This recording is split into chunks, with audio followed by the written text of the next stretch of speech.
వే gold trusted gold buyers మీరు తాకట్టు పెట్టిన బంగారాన్ని విడిపించి ఈ రోజు ఉన్న మార్కెట్ ధరకు కొనబడను.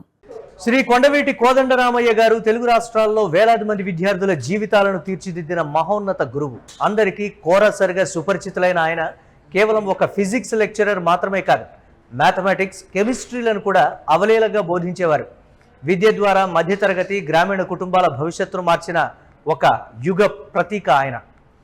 1939 జూలై 15న మచిలీపట్నంలో శ్రీ కొండవీటి సుబ్బారావు వెంకటరత్నమ్మ దంపతులకు జన్మించిన కోదండరామయ్య గారు చిన్న వయసులోనే తండ్రిని కోల్పోయారు. కానీ జీవితాన్ని ఓ సవాలుగా స్వీకరించి తన మేనమామ శేషగిరిరావు గారి అండతో ప్రతి అడ్డంకిని అధిగమిస్తూ ముందుకు సాగారు. మచిలీపట్నంలోనే తన ప్రాథమిక మరియు డిగ్రీ విద్యను పూర్తి చేసి అనంతరం 1967లో ఆంధ్ర యూనివర్సిటీలో ఎంఎస్సి ఫిజిక్స్ పూర్తి చేసి గోల్డ్ మెడల్ సాధించారు. కానీ ఆయన అసలు గొప్పతనం డిగ్రీలో కాదు, ఆయన వెలిగించిన జీవితాల్లో ఉంది. శాస్త్ర విజ్ఞానంపై అపారమైన అభిమానం కలిగిన కోరా గారు విజ్ఞానాన్ని కేవలం పుస్తకాలకే పరిమితం చేయలేదు. తన పిల్లలకు క్యూరీ, సౌరీస్, న్యూటన్, ఐన్స్టీన్, డార్విన్, రసెల్ వంటి శాస్త్రవేత్తల పేర్లు పెట్టడం ద్వారా శాస్త్ర చింతనను కుటుంబ సంస్కృతిగా మలిచారు. అది ఆయన ఆలోచన ప్రపంచానికి ప్రతిబింబంగా నిలుస్తోంది. నెల్లూరులో స్థాపించబడిన కోరా కాలేజీ ద్వారా ఆయన పేరు తెలుగు రాష్ట్రాల విద్యా చరిత్రలో చిరస్థాయిగా నిలిచిపోయింది. ఇంజనీరింగ్, మెడికల్ ప్రవేశ పరీక్షల కోసం పోటీ తీవ్రతరమవుతున్న కాలంలో కోరా కాలేజీ ఒక విశ్వసనీయ విద్యా సంస్థగా ఎదిగింది. ఆంధ్రప్రదేశ్, తెలంగాణ రాష్ట్రాల గ్రామాలు, పట్టణాల నుండి వేలాది మంది విద్యార్థులు తమ కళలను మోస్తూ నెల్లూరుకు చేరేవారు. ఆ వ్యవస్థకు కేంద్ర బిందువుగా నిలిచింది కోరా గారి వ్యక్తిత్వం, క్రమశిక్షణ, నిబద్ధత, విద్యార్థులపై గౌరవం. ఫిజిక్స్ అనే కఠినమైన విషయాన్ని కూడా ఆయన సులభంగా అర్థమయ్యేలా చెప్పగల అరుదైన ప్రతిభ కలిగిన వారు. విద్యార్థులను భయపెట్టే సూత్రాలు కూడా ఆయన తరగతిలో స్పష్టత పొందేవి. డే టు డే ఫిజిక్స్ భావనల ద్వారా కఠినమైన విషయాలను సరళమైన భాషలో వివరిస్తూ మొదటి తరం విద్యార్థుల్లో ఆత్మవిశ్వాసాన్ని నింపారు.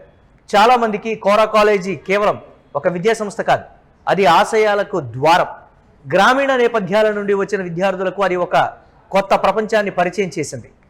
మెడికల్ సీట్లు, సింగిల్ డిజిట్ ర్యాంకులు, ఇంజనీరింగ్ ప్రవేశాలు ఇవన్నీ కోరా కాలేజీకి ఒక ప్రత్యేక గుర్తింపుగా నిలిచాయి. కోరా కాలేజీలో చదివితే సీటు గ్యారంటీ అనే మాట ఆ రోజుల్లో విద్యార్థుల తల్లిదండ్రుల మధ్య విస్తృతంగా వినిపించేది. అది కేవలం ఒక కోచింగ్ సంస్థకు వచ్చిన పేరు కాదు. కోరా గారి బోధనపై, ఆయన క్రమశిక్షణపై, విద్యార్థుల సామర్థ్యాన్ని వెలికితీసే ఆయన అసాధారణ ప్రతిభపై ఏర్పడిన అపారమైన విశ్వాసం. మెడికల్లో సింగిల్ డిజిట్ ర్యాంకులు, ఇంజనీరింగ్ ప్రవేశాల్లో అద్భుత ఫలితాలు సాధించిన వేలాది మంది విద్యార్థులు కోరా కాలేజీ ప్రతిష్టను మరింత ఎత్తుకు తీసుకువెళ్లారు. గ్రామీణ మరియు మధ్యతరగతి కుటుంబాల పిల్లలకు కోరా కాలేజీ ఒక ఆశాకిరణంగా, జీవితాన్ని మార్చే వేదికగా నిలిచింది. వారి విజయాల్లో మార్కుల కంటే ఎక్కువగా కనిపించేది కోరా గారు నాటిన ఆత్మవిశ్వాసం, కష్టపడే తత్వం, లక్ష్య సాధనపై నిబద్ధత. ఆయన బోధన ప్రభావం మార్కుల వరకే పరిమితం కాలేదు. డాక్టర్లు, ఇంజనీర్లు, పరిపాలనా అధికారులు, శాస్త్రవేత్తలు, ప్రపంచవ్యాప్తంగా వివిధ రంగాల్లో ఎదిగిన వేలాది మంది విద్యార్థుల విజయాల్లో ఆయన వారసత్వం స్పష్టంగా కనిపిస్తుంది. తెలుగు మధ్యతరగతి కుటుంబాల సామాజిక పురోగతికి కోరా సార్ వంటి గురువులు నిజమైన శిల్పులు. ఇక ఆయన కుటుంబ జీవితం కూడా ఎన్నో విజయాలు, విషాదాలను చూసింది. కుమార్తె డాక్టర్ క్యూరీ సౌరీస్ విద్యారంగంలో సేవలందిస్తూ ప్రభుత్వ మెడికల్ కళాశాలలో ప్రొఫెసర్గా సేవలందిస్తున్నారు. కుమారుడు డాక్టర్ న్యూటన్ హెల్త్ కేర్, పరిపాలన, ఆధ్యాత్మిక రంగాల్లో సేవలనంతరం క్వాంటమ్ లైఫ్ యూనివర్సిటీని స్థాపించారు. మరొక కుమారుడు డార్విన్ చూపును కోల్పోయిన తర్వాత దీర్ఘకాల పోరాటం అనంతరం చిన్న వయసులోనే కన్నుమూశారు. రెండవ కుమారుడు ఐన్స్టీన్ కూడా హార్ట్ అటాక్ కారణంగా అకాల మరణం చెందారు. ఎన్నో వ్యక్తిగత కష్టాలు, ఆరోగ్య సమస్యలు, కోలోన్ క్యాన్సర్తో బాధపడుతూ కూడా కోరా గారు విద్యార్థుల పట్ల ప్రేమను, బోధనపై అంకిత భావాన్ని ఎప్పుడూ కోల్పోలేదు. 2026 మే 17న వికారాబాద్లో కోరా గారు పరమపదించారు. ఆయన చివరి కోరిక ప్రకారం అంత్యక్రియలు క్వాంటమ్ లైఫ్ యూనివర్సిటీ ప్రాంగణంలో నిర్వహించబడ్డాయి. ఆయన మరణం వేలాది మంది పూర్వ విద్యార్థులకు ఒక యుగాంతంలా అనిపించింది. డాక్టర్ ఎస్వి నరసింహులు గారు, రాజగోపాల్ రెడ్డి గారు, రామకృష్ణారెడ్డి గారు, వినయ్ బాబు గారు వంటి అనేక గొప్ప అధ్యాపకులు కోరా కాలేజీ ప్రతిష్టకు తోడ్పడ్డారు. అయినప్పటికీ విద్యార్థుల హృదయాల్లో కోరా గారి స్థానం ఎంతో ప్రత్యేకం. ఆయన కేవలం పాఠాలు చెప్పలేదు, జీవితాన్ని నేర్పించారు. ఎంత ఎత్తుకు వెళ్ళినా నేలపై నిలబడటం ఎలా, జ్ఞానాన్ని ఎలా సంపాదించాలి, మనిషిగా ఎలా ఉండాలి అన్న విలువలను ఆయన నిశ్శబ్దంగా నేర్పించారు.